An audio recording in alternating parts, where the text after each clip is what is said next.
Hey everyone, welcome back to the Book Summary Podcast for another deep dive. Yeah. This time we're tackling The Courage to be Disliked. Oh, this is a good one. Yeah, it really is. It's It kind of blew my mind. it's a book that explores Adlerian psychology, and this is a school of thought developed by Alfred Adler. Right, and Adler was... He was a contemporary of Freud and Jung, Yes. but his ideas about what leads to happiness and fulfillment are really distinct from theirs. Yeah, and I gotta say, going into this book, I was expecting something super dense and maybe a little dry, Right, like a textbook or something. Yeah, exactly. But it's actually structured as this really engaging dialogue between a young guy, Oh yeah, he's kind of like who's grappling with all these big questions about life. yeah, like all of us. Yeah, exactly. And then you have this philosopher figure who's laying out Adler's ideas in a really clear and accessible way. Right, and it makes it so much easier to follow and understand. Absolutely. And one of the things that just jumped out at me right from the start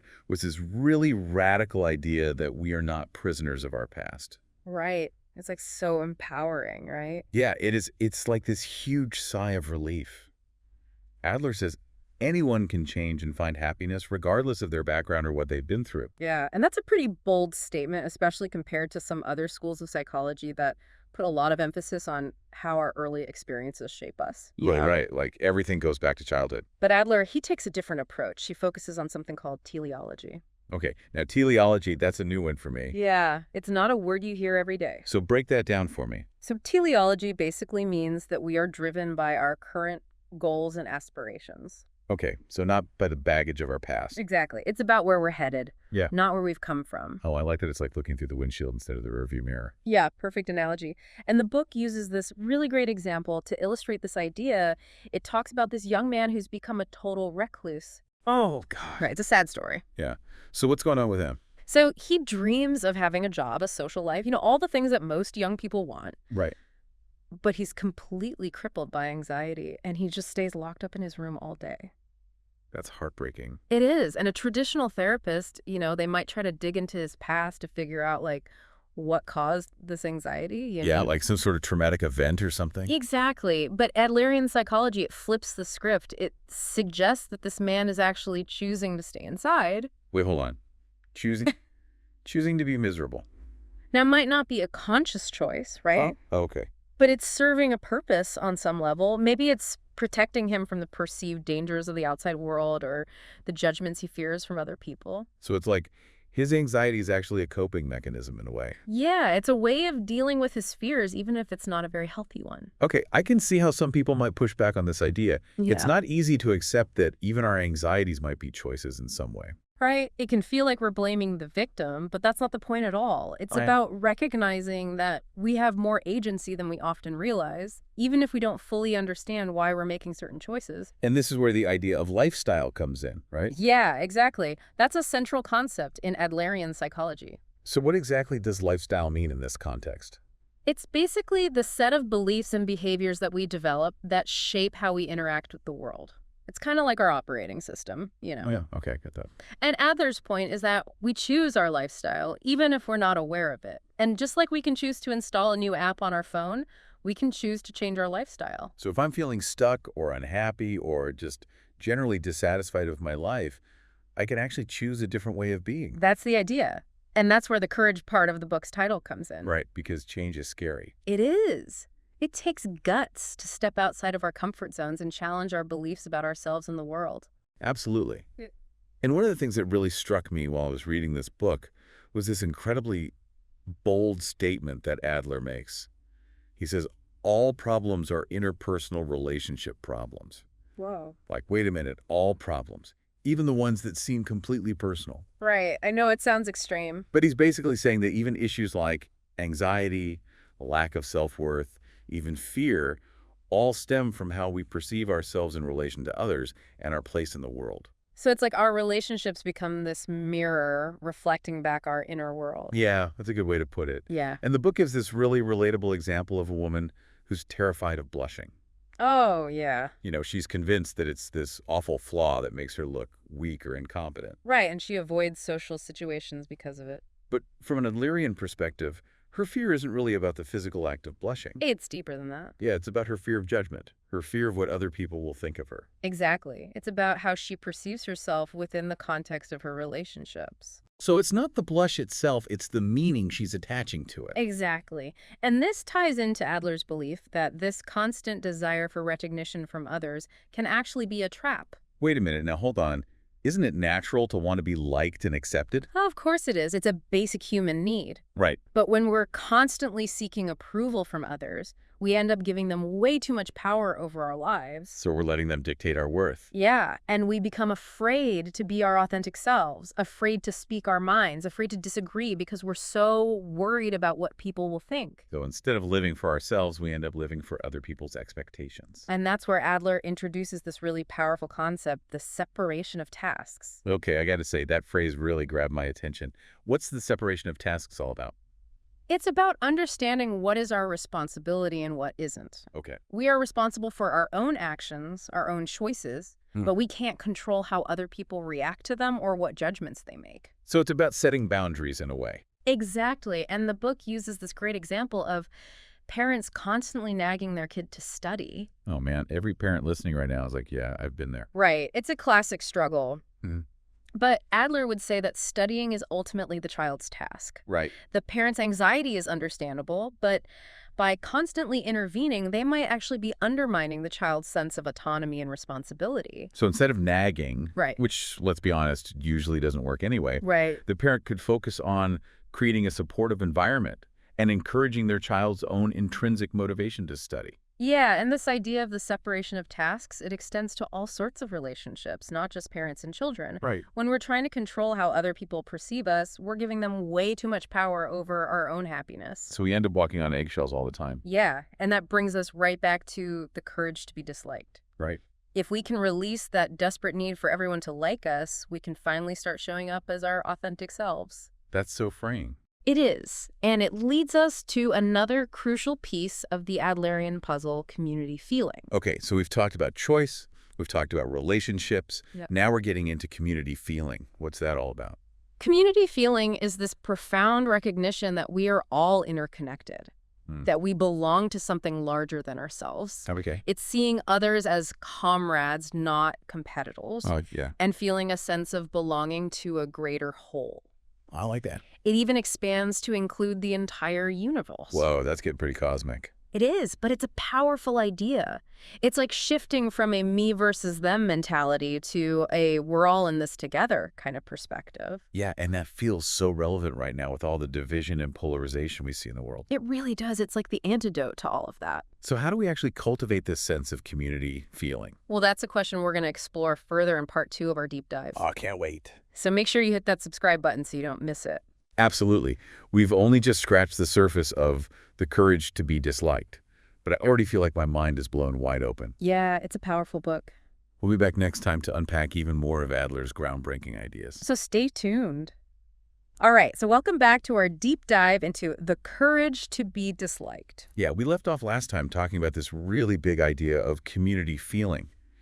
You know, that sense of interconnectedness with something larger than ourselves. It's a powerful concept. It is, but you mentioned there's another piece of the Adlerian puzzle that kind of connects to this community feeling thing. Right, it's the idea of horizontal relationships. Horizontal relationships. Okay, I'm intrigued. So, I mean, think about it. Most of us, we've been raised in societies where relationships are seen as pretty vertical, you know? Yeah, like the classic parent, child, teacher, student, boss, employee. Exactly. Those kinds of hierarchies are everywhere. Right, there's always someone in a position of authority. And Adler, he believed that these vertical relationships, even when they're well-intentioned, they can actually create these subtle feelings of inferiority, you know?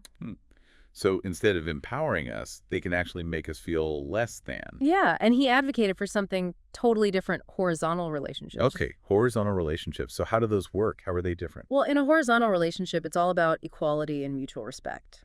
So no power struggles. Exactly. It's about recognizing the inherent worth of each person, regardless of their age or status or achievements. So instead of seeing someone as above you or below you, you see them as an equal on their own journey. Yeah, like a fellow traveler. I like that.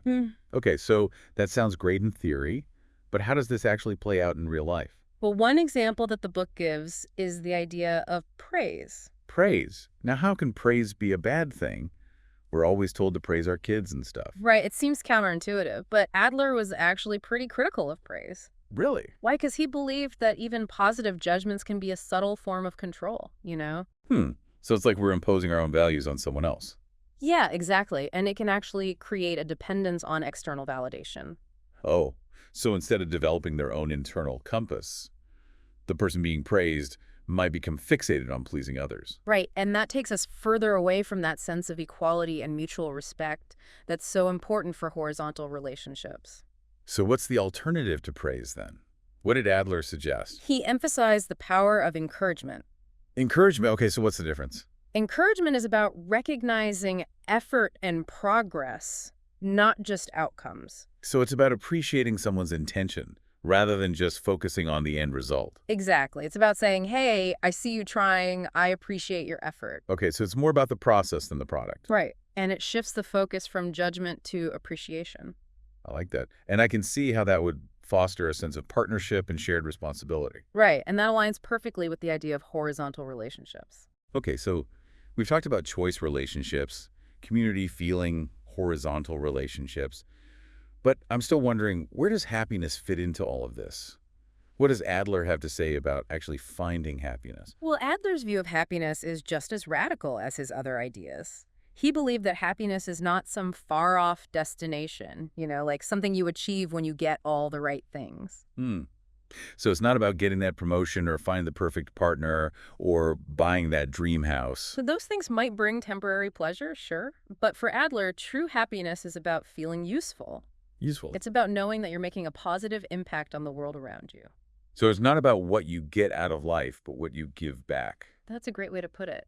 And I think this idea really challenges a lot of the messages we get bombarded with in our culture, Yeah, we're constantly told that happiness is about achieving goals, accumulating possessions, gaining status. Right. It's like this endless treadmill of striving for the next thing. Always thinking if I just get this, then I'll be happy. But Adler would say that that kind of thinking is actually what keeps us from experiencing true happiness. So it's the striving itself that's the problem. Yeah, because it keeps us focused on what we lack instead of appreciating what we have. And it keeps us stuck in the future. Exactly. And this leads to another key Adlerian concept, energial life. Energial life. Okay, I've never heard that one before. Yeah, it's a little bit of a mouthful, but it basically means living fully in the present moment. Oh, okay. So it's about being present and engaged. Yeah, not getting bogged down by regrets from the past or anxieties about the future. It's like savoring each experience as it unfolds. Exactly. And Adler even compared it to dancing, Dancing. Yeah, the focus is on the movement itself, the joy and the energy of the dance, not just reaching some specific destination on the dance floor. Oh, I love that analogy. Yeah, It's about enjoying the journey, not just obsessing over the end goal. precisely. And I think that's such a liberating way to think about life. It is.